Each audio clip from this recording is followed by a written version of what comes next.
وعلیکم السلام ورحمت الله وبرکاته. نو منښتې حکم او مثال دا د زکات په شانتې دی چې یو سړی د خپل مال نه زکات وباسي، نو دغه زکات دی په خپله نشي خوړی. د کور هغه افراد چې د ده نه پیدایي یا چې دی پیدایي هغه یې هم نشي خوړی، او چې د چا ذمهواري په ده باندې ده د خرچې وغیره نه هغه هم نشي خوړی. نو دغه شانتې حال د منښت اوم دی.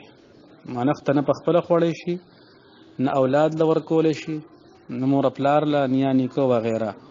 دغه رنګې مالدارو له هم نشي ورکولی. او که دیګې پوخ که او هغه دیګ په خپل کور کې هم وخوري، بهر خلقو ته پکې ویناګانې هم وکړي، نو دا به یو صدقه یو خیرات به شي، خو منښته به نه ادا کېږي په دې طریقې سره. دا به هغه چا له ورکولي چې د چا باندې زکات کېږي. نو یا خو دې داسې کار وکړي چې دیګ دې پوخ کړي، صرف غریبانان دې ورته راجمع کړي، او یا که دیګ هغه پیسو حساب ولګوي، نو هغه پیسې دې په غریبانانو باندې هم تقسیمولی شي. وعلیکم السلام ورحمت الله وبرکاته. چې کومې ځمکې عام طور په ارټ باندې اوبه کېږي، که هغه په ټیوبویل باندې اوبه راوباسي، او که په پمپ باندې راوباسي، او که په ارټ باندې راوباسي، نو د هغې ځمکې چې کوم فصل وشي، نو په هغې کې شلمه حصه عشر دی.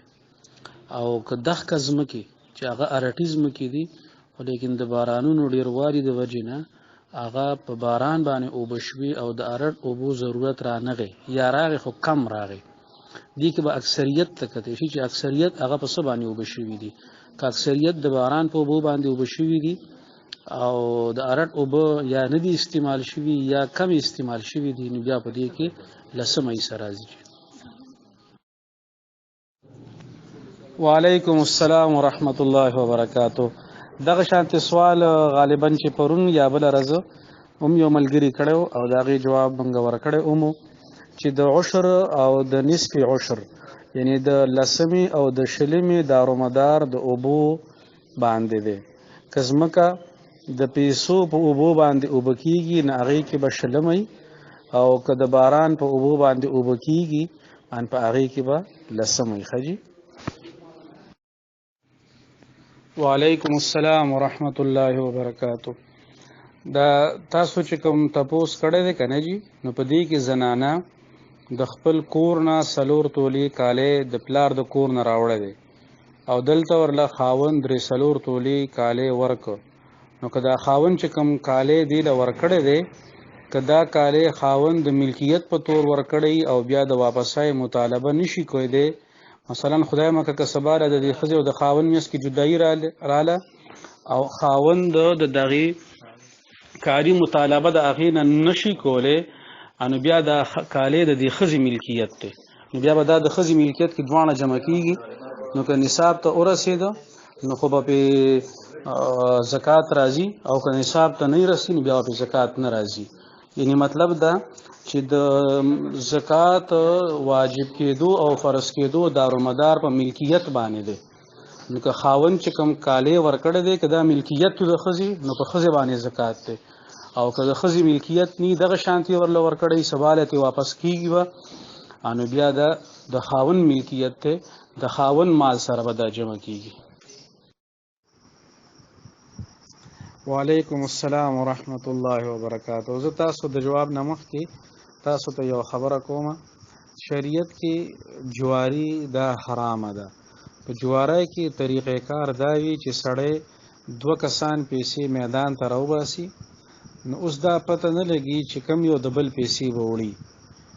هغه یو ولګي، د بل پیسې وړي، دواړو ته پته نه چې کم یو وړونکی دی. دا د جواری یو ساده غوندې ما تاسو ته تعریف ورته ووایئ یا ورته سمجاولو ووایئ. همدغه شانتې سیم دا مسله ده په ټورنمنټ کې 2-3-4 ټیمونه یو ځای کېږي، هغوی پیسې جمع کوي. اوس پته نشته چې د ګټلو په صورت کې به کم یو ټیم دا ګټي او کم یو به چې کم دی نو دا پیسې وړي. نو دا د جواری یو صورت دی او دا جایز نه دی. نمبر 2 لډو کول او بیا په هغې باندې په لړو باندې شرط لګول، نو شرط لګول دا حرام دي او دا ناجایز دي. اسې هم لړو دا د وخت زیاده وخت ضایع کول دي، نو اسې هم نه را پکار، او چې بیا پکې دا شرط شي نو بیا پر دې درجه حراموالي ته رسي. د دغې شرطونو نه ځان مکمل تو ساتل پکار دي. وعلیکم السلام ورحمت الله وبرکاتو. دا کمی پیسې چې دی وی مونږ ایجنټ لور کړی دي، نو دا ایجنټ باندې د قرض دي تر څو پورې چې دته هغه ویزا لګیدل شو، بیا په هغه ویزا باندې بهر ملک تتلل شو، هغه نه دي شوي، نو دا پیسې د ملکیت کې تصور کیږي. بلکې فقهاو د حج په باره کې مسله لیکلي هم ده، یو سړی حج له پیسې کې خود دي بیا هغه ورکړي او لا تر اوسه پورې منظوري نه ده راغلې، نو که د واپسۍ قابل وي نو په هغې باندې زکات کېږي.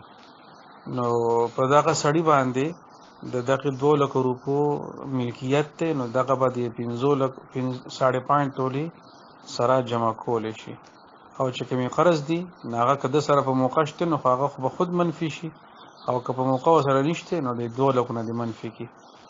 نو چې 5.5 تولې سونې سره 14-15 روپۍ نورې جمع شي، په دې باندې زکات فرض کیږي. نو په دې کس باندې زکات ورکول دا فرض دي. وعلیکم السلام ورحمت الله وبرکاتو. یو حجی سری منځونه دي کنه د ماسپخین او د مازیګر، نو په دې کې خو قرائت په مزه باندې ویل دي. په مزه باندې ویلو مطلب دا دی چې د بنده شونډې خوځي او خپل اواز په خپل باندې اوري، او ماښام ماسخوتن او د سحر مسکی دوره تیز باندې ویل دي چې بل تنې واوري. دا خو د منځونو مسله شوه. اوس یو سړی ځان له تلاوت کوي، انو هغه وایي زه په مزه باندې ووامه او که په تیزه باندې ووامه، نو دواړو دپاره گنجایش موجود دی.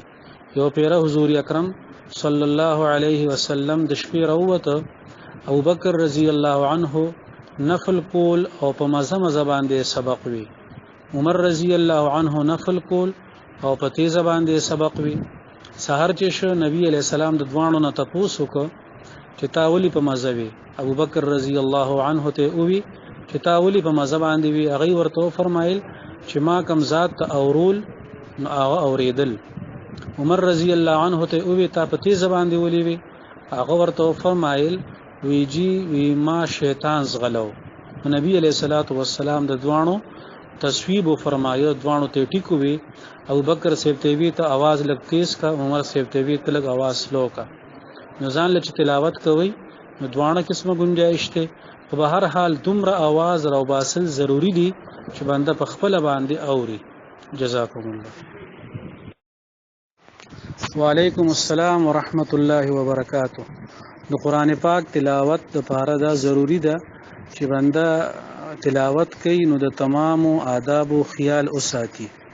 د دین مخکې چې تاسو لستاسو د خبرې جواب درکم، زمخکې یو خبره کوم، او هغه دا چې الله جل شانه زمونږ استادونه چې مطالبه کوي نو د ډیر عمل مطالبه نه کوي، د بهترین عمل مطالبه کوي. قران پاک کې الله تعالی فرمایي چې ما مرګ او ژوند پیدا کړو لیبلوکم ایکم احسن عملا، چې په تاسو کې کوم یو تن خسته عمل کوونکی دی. نو زه خو واما که تاسو د کټ نه راکوزیدې شئ، په ځمکه باندې قبله رو کې ناستې شئ، قرآن پاک راغستې شئ او په اودس کې، نو که دغه وخت کې تاسو قرآن پاک موبایل خبره نه کوم، د قرآن پاک خبره کوم، نو قرآن پاک کې تاسو لږ تلاوت وکړو 15 منټه او 10 منټه او تمام آداب ملحوظ ساتلو سره سره د دې نورانیت، د دې ثواب، د دې برکت هغه به ان شاء الله تعالی ډیر وي. کچره داسې موقع میسر نه وي او موبایل کې بنده قرآن پاک کوي، قرآن پاک تلاوت کوي، انو قرآن پاک چې کله کلاو کې نو در لپاره کم از کم یو خبره ضروری ده او هغه اودس ده. اودس کې به کوي او که په ناسته کول شي دا به ډیره زیاته بهتري. په ملاسته باندې د قرآن پاک د تلاوت نه چې موږ او تاسو اجتناب وکړو، او به درجه ضرورت دغه شانتي کټونو کې چې لاندې تاسو وي د پاسه بل کټ کې بل ملګری ملاستي نو د ضرورت په درجه کې قرآن موبایل کې دا جایز دی عام قرآن پاک کې نه دی جایز جزاکم الله وعلیکم السلام ورحمت الله وبرکاتہ سونا چې کله منګه د زرګر نه اخلو غالبا ما یو ورځ نیم مخکې تپوس کړو ناغي ما ته وی چې په 1,12,00 باندې توله ده د 1,12,00 باندې چې د موږ لکه توله راکې نو په دې کې دوه سيزونه یو ځای وي یو د کې هغه دوه ماسي تقریبا دوه ماسي ملاوت ته ځکه چې خالص سونی نه سیوارات نه جوړیږي نمبر 2 د کې د غزرګر مزدوري هم شاملې نو چې کله تاسو د خپل سونی زکات ورکوي نو چې زرګر تاسو نه په کم ریټ علي تاسو بزان ته هغه ریټ لګوي غالبا چې هغه ماسه دوه ماسي کمی نو دغه به تاسو پاغي کې کمی ک تاسو کوي نو د دې گنجائش هم موجود دی او د دې جواز هم موجود دی او جزاکم الله السلام علیکم ورحمت الله وبرکاتہ د مشق د پاره د ماشومانو د حفظ د مضبوطولو د پاره د دې د پاره داسې طریقه باندې ځای په ځای په یو حال کې یا سهال کې سهن کې برآمده کې د یو مسجد په دې طریقه باندې دی کې سحرج نشته چې کوم ځای کې مونږ وایو کنه ناجایز دي دو جمع ناجایز دي درې جمع ناجایز دي نو هغه چې هغه د بغض د عناد او دشمنی د اختلاف ذریعہ جوړیږي ان هغه جدا قسم صورتحال ده بالکل تاسو چې کوم تپوس کړی دی دا صحیح تپوس ده او په دې داسې قسم حالاتو کې غني جمع کول په دې کې هیڅ قسمه حرج نشته بلکې دا خود ماشومانو د حوصله افزایی د پاره د هغې د نډروالي د پاره یا د هغې د حفظ د مضبوطیا د غرض ده په دې کې څه قسم حرج نشته جایز دي وعلیکم السلام ورحمت الله وبرکاتہ د حفظ د مضبوطیا د پاره ما د حفظ الکان هغې په جمعات کې مختلف ځایونو کې ودرېږي او هغه تلاوت په موس کې کوي په نفلو کې کوي نو د دې حکم دا دی چې دا د نفل جماعت ته نو د نفل جماعت زمونږ د احناف په نسبت باندې بلا تداعی جایز دی بلا تداعی مطلب دا دی چې بس یو الک ودرېږي حافظ قرآن او سره یو یا دوه کسان ودرېږي کدی نه سیوانه نو په دې طریقه چې ویني بیا جایز دی ولیکن دې کې د یو څو خبرو اضافي چې موږ او تاسو خیال ساتو یو دا چې دا ترتیب د منځونو په اوقات کې نه وي د تراویح په اوقات کې نه دی کول پکار ځکه چې هغه خپل د موس ټیمونه دي د تراویح ټیم دی نو چې بیا پکې دا سیستم هم رواني نو بیا به مسله جوړیږي تاسو ته او دویم دا چې د دې لپاره تاسو خلقو ته بلنه او دعوت مو ورکوي بس چې څوک راشي ودرېدل یو الک سره دوه کسان نسیوا مودروي یو بو سره فاتح شي بل بو سره سی ولاړي او کنا دا دوم ضروری نه دي که یو کس سره تاسو ودرو نو هغه کافی دي په دې طریقه باندې دا جایز دي السلام علیکم ورحمت الله وبرکاتہ تاسو چې کوم منښت کړي وکنه جی د خپل خور د حج ته د بوتلو بارکه او بیا هغه نو دا منښت صحیح ده په تاسو باندې دا لازم دي چې تاسو هغه کار کله وشو نو تاسو خپل خور حج له بوتل لازم دي اوس تاسو وایي چې هغه خپل زوی بوتل ده نو څه مسله نشته تاسو خدا منښت نه وکړئ دا وځه فرض حج له بوزم دا منښت تاسو نه وکړ تاسو د حج منښت کړی و نو د فرض حج نه پس هم حج کې دی شي نو تاسو اوس نه د زړه کې دا اراده وکړئ چې زه به د خپل منښت پوره کوم او خپل خور به حج له بوزم ان شاء الله تعالی نو ان شاء الله الله تعالی به توفیق هم درکړي او باقی منښت چې کله وکړئ شي نو د هغې پوره کولو کوشش وکړئ چې کله تاسو په کې عزم وکړئ د پوره کولو بیا هم که د هغې نه پس رکاوټونه راځي نو ان شاء الله تعالی هغې باندې به الله تعالی ستاسو ګرفت نه کوي او نفع او نقصان دا ژوند کې تړلې خبرې دي دا چلیږي خو لیکن د هغې مطلب دا نه دی چې دا د دې په وجه باندې زمونږ نور هم څه مسله کېدی شي د الله تعالی طرف نه امتحان کېدی شي نو په هغې خبرې باندې ډېر مه پریشانه کېږئ او د منښتې د پوره کولو کوشش شروع کوي. السلام علیکم ورحمت الله.